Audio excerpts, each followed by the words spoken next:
Hello there lads and lassies, welcome to This Is Not Your House, where apparently this is not your house. There's a tutorial. I'm not going to do the tutorial, I'm just going to press start. I don't know what's going to happen. Roger always knew if he were attacked, it would happen on the walk from his car to his home. So he readied his house key before stepping out of the vehicle, keeping it ready as he walked to the trunk of his car. He hangs his groceries from his wrists, keeping his fingers free to open the front door without fumbling. As Roger makes his way to the porch, his eyes start darting between the house's corners. He'd read about a young woman being ambushed in her driveway the week before.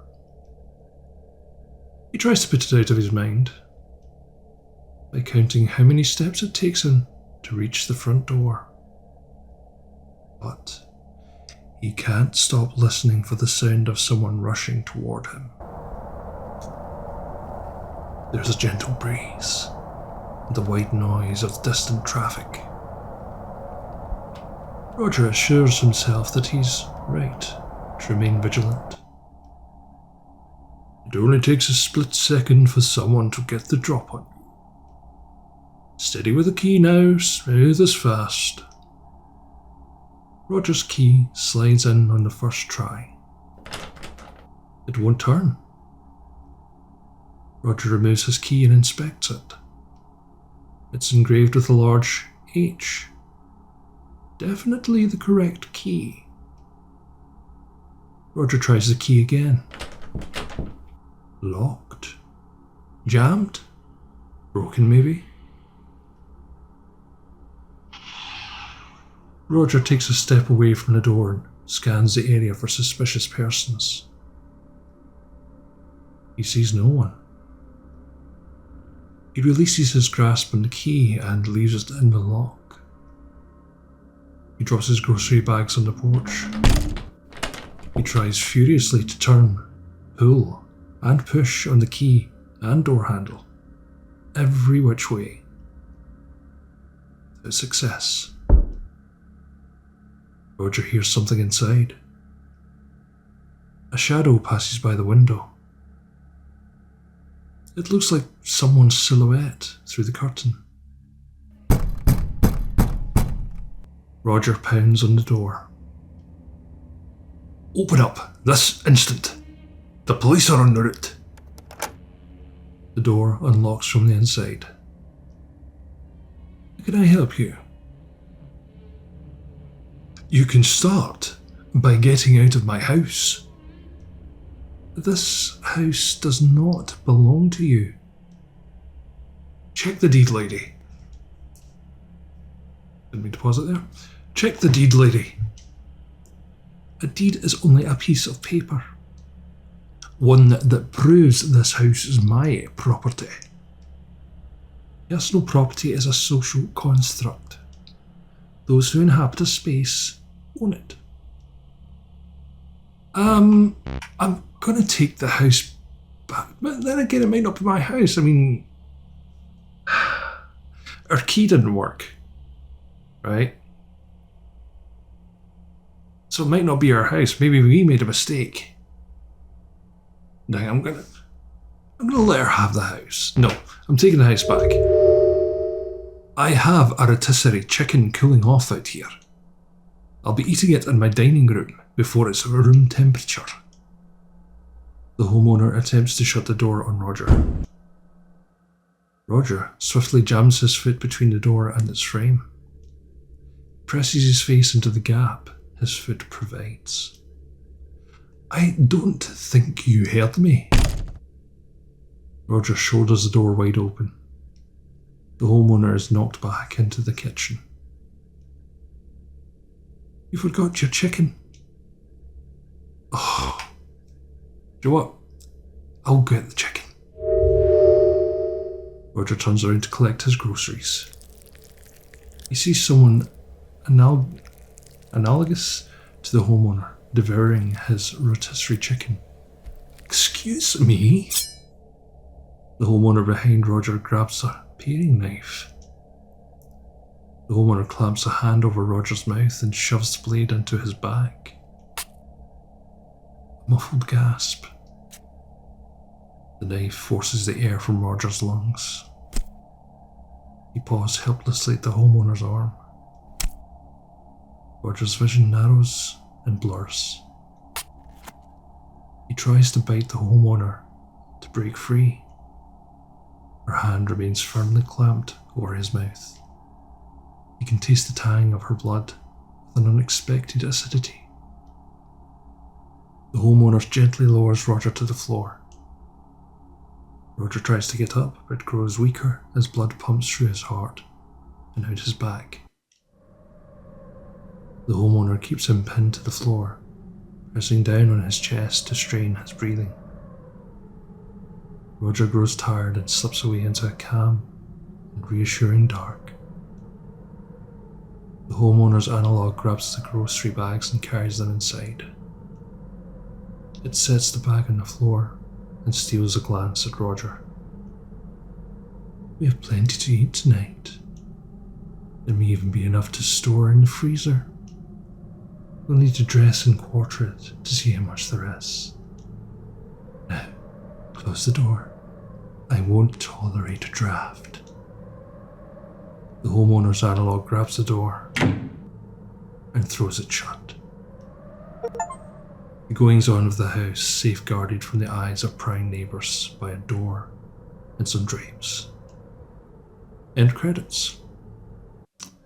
So, Cody Tierson, creative director, narrative design, audio engineer, lead design, Jameson Miles Jackson, soundtrack composer, pseudonym, contributing composer, can't even talk. Art by Junie Chaves, or Chaves, or Chavez, or Haves, I don't know. Emma Tierson, GUI art, and post-launch in-game art. Well, let's give this another try. We'll skip ahead a little bit.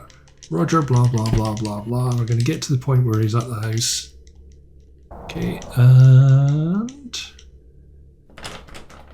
well, I want to turn, blah, blah, blah, blah. Blah, blah, blah, blah, blah, blah, blah. Try seriously, blah, blah, blah. Shadow past my window, etc., etc. Open up, blah, blah, blah. Can I help you? Check the deed lady, deed, blah, blah, blah. Okay, so let's let her have the house this time. See what happens. Keep the house. I'll take my car and head down to the station. Which car is that? The one I pulled up in. I didn't notice. The only one sitting in the driveway. But sir, that's my car. What in the hell? Roger turns just in time to see the car he calls his own reversing into the street. He sees the homeowner wave to him from the driver's seat and disappear down the road. Here, let me help you with that. Roger tries to run after his car. The homeowner grabs hold of his shirt. She slips it off with one deft sweep. Roger spins around, trying to grab hold of his button down. He feels goosebumps forming on his arms as his nipples harden. Give me my shirt back. No need for these either. The homeowner grabs the hem of Roger's pants and yanks backward, knocking Roger flat on his back. The homeowner quickly slides off his pants and the remaining articles on his person. Roger lies dazed with his head pounding from the collision with the porch. He can hear the sounds of rustling fabric and crinkling plastic bags. Roger wraps his arms around his head and groans. Please, not my chicken.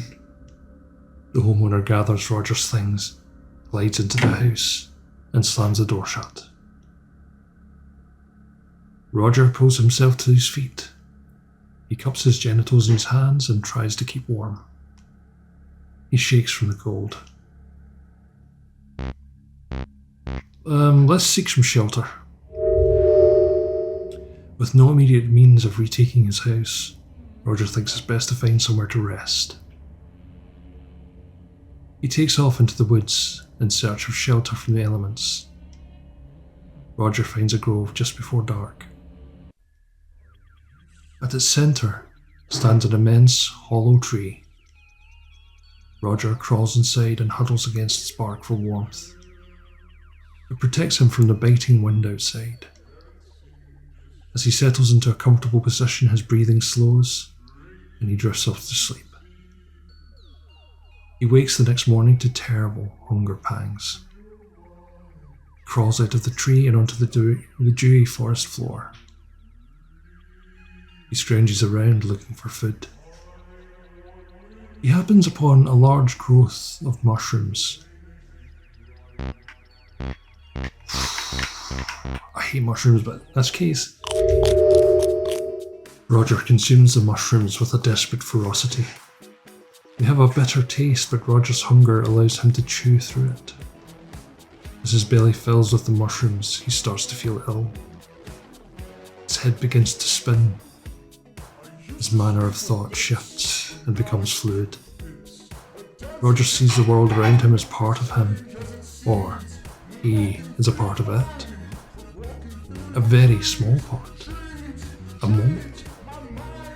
The homeowner was right, in part. Personal property is a construct, but habitation is not means of ownership. He did not own the immense tree anymore after sleeping in it than he did before knowing of it. The mote merely landed on the tree. In the morning it came upon some mushrooms and began thinking of the world before itself. It surrendered itself to the soil, to the cool damp, to the network. Forsaking hunger, forsaking words. Words like Roger and returning home. So there we go, that's another ending. Interesting game so far. If you guys want to see more of this, please do let me know in the comments below. But for now, I'm just going to leave Roger to decompose, I guess. So, bye bye.